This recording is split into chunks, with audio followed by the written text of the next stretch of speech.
नमस्कार मंडळी.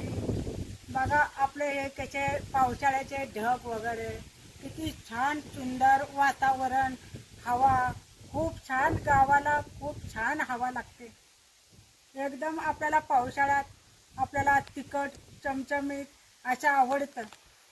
तर आपण शेवग्याच्या शेंगाच्या पातळ जरा रसा बनवणार आहे, एकदम तिखट झणझणीत चमचमीत बनवणार आहे. बघा हे आता आपण 5 ते 6 शेंगा घेतलेल्या आहेत. आपण आता ह्याची भाजी बनवणार आहे.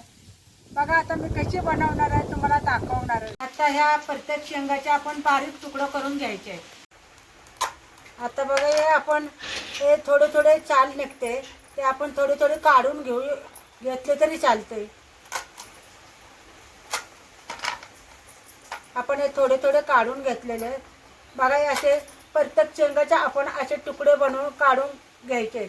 तर आपले आता शेंगाचे तुकडे कापून झालेले आहेत. आता हे आपण स्वच्छ पाण्यामध्ये धुवून घ्यायचे. आता आपण पातेल्यात पाणी घेतलेले. आता हे आपण धुवून घ्यायचे. सगळ्या शेंगा एकदम स्वच्छ धुवून घ्यायच्या.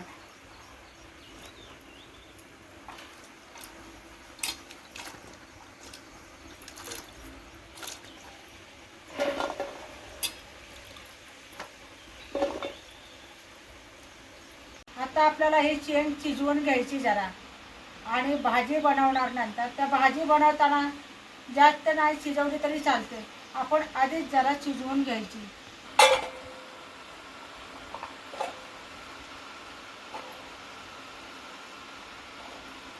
आपण आता थोडेसे पाणी ओतून शिजवून घ्यायची.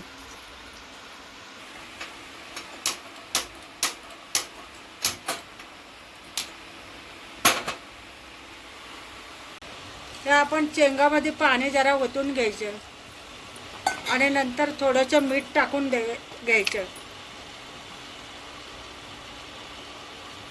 आपण जरा मीठ टाकून शिजवलं ना एकदम शेंगाला चव येते, म्हणून आपण जरा मीठ टाकले. आता आपण हे झाकून ठेवायची. जरा शेंग शिजली की आपण नंतर भाजी बनवायला घ्यायची. आता आपले हे शेंग शिजत आलेले आहे. आता आपण हे शेंगाचे भांडं खाली घ्यायचं आणि आपल्याला हे वाटण भाजून घ्यायचं. बघा आपली शेंग शिजत आलेली आहे. आता भाजीत पण शिजणारा एकदम मऊ होणार.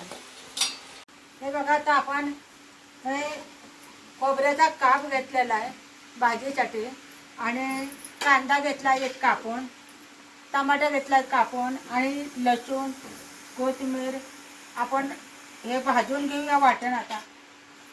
आता हे आपल्या खोबऱ्याचा काप भाजून घ्यायचा. जरा थोडंसं तेल टाकायचं आपण.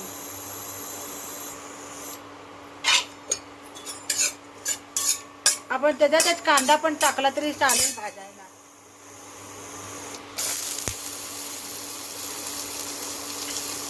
आता आपण एक कांदा आणि खोबरं भाजून घ्यायचं चांगलं. आता आपण लसूण पण ह्याच्यात टाकून घ्यायचा भाजाय जरा, आणि आल्याचा तुकडा पण आहे, आला पण थोडंसं टाकलेलं आहे. आता वाटण बघा लाल होत आलेले कांदा खोबरं. आता आपण त्याच्यात कांदा टमाटा पण टाकून घेऊ शकतो. एकदम वाटण आपलं मऊ एकदम होतं, म्हणून टमाटा पण ह्याच्यात टाकलेला आहे. आता आपले बघा वाटण भाजून झालेले. आपण आता 5 ते 10 मिनटं थंड व्हायला ठेवायचं. नंतर आपण वाटण करून घेतल्यानंतर भाजी बनवायला घ्यायची. आपण हे कढईत वाटण भाजून घेतलेलं हे थंड झालेले. आता हे आपण हे भांड्यामध्ये भरून घेतलेले. तर ही कोथिंबीर टाकली. आपण जराचे मीठ टाकून घेऊया. आता वाटणामध्ये आपण लसूण टाकलेला आहे, टमाटा टाकला, कांदा टाकला, खोबरा टाकला. आता आपण हे वाटून बनवून घ्यायचं. हे बघा आता आपले वाटण बनवलेलं आहे हे. आता आपण हे वाटण आता भाजी बनवूया. आता आपण एक कढई ठेवून दिलेले आणि गरम झालेले. आपण ह्याच्यात तेल फोडणीला टाकून घ्यायचे. आपण आता बघा हे तेल टाकून घेतलेले. आपण मोहरी फोडणीला टाकलेले. आता आपली कढईच्या हे फोडणीला आपण कढीपत्ता पण टाकूया.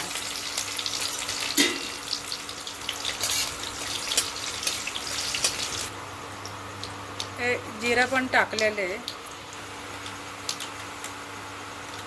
हा आपला घाटी मसाला टाकून घ्यायचा.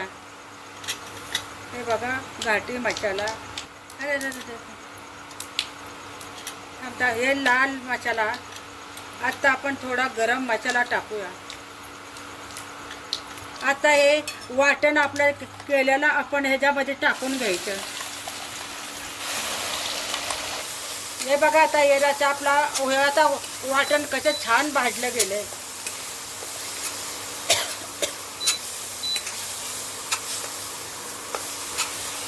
आता आपला मसाला भाजून झालेला आहे.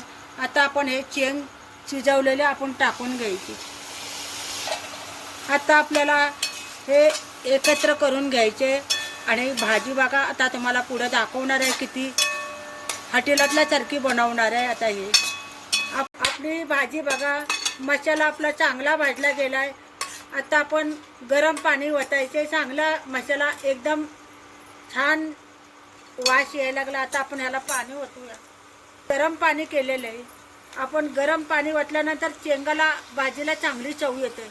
थंड पाणी ओतायचं नाही, जरा कोमट पाणी ओतायचं. आपले बघा ही भाजी बघा. हे रस्सा आता कसा बनवायचा आहे तुम्हाला नंतर दाखवते. आता हे आपले आधी चेंग मऊ शिजलेले. आता फक्त आपण जरा उकळी येऊन द्यायची. नंतर आपण एक मशीन बंद करून टाकायचे. आपली भाजी उकळून झालेली आहे. आता आपण मशीन बंद करून घेऊया. हे भाजी आता आपली बघा हे थंड झाली. आता हे आपण काढून घेऊया. बघा हे आपली शेवग्याच्या शेंगाचा रस्सा कसा आहे.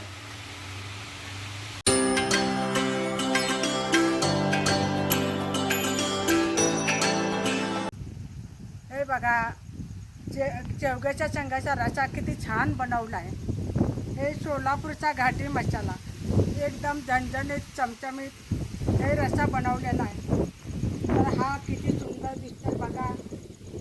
हे भाजी खूप छान झालेली आहे. तर तुम्ही पण अशीच बनवा आणि आम्हाला लवकरात लवकर चॅनलला सबस्क्राईब करा.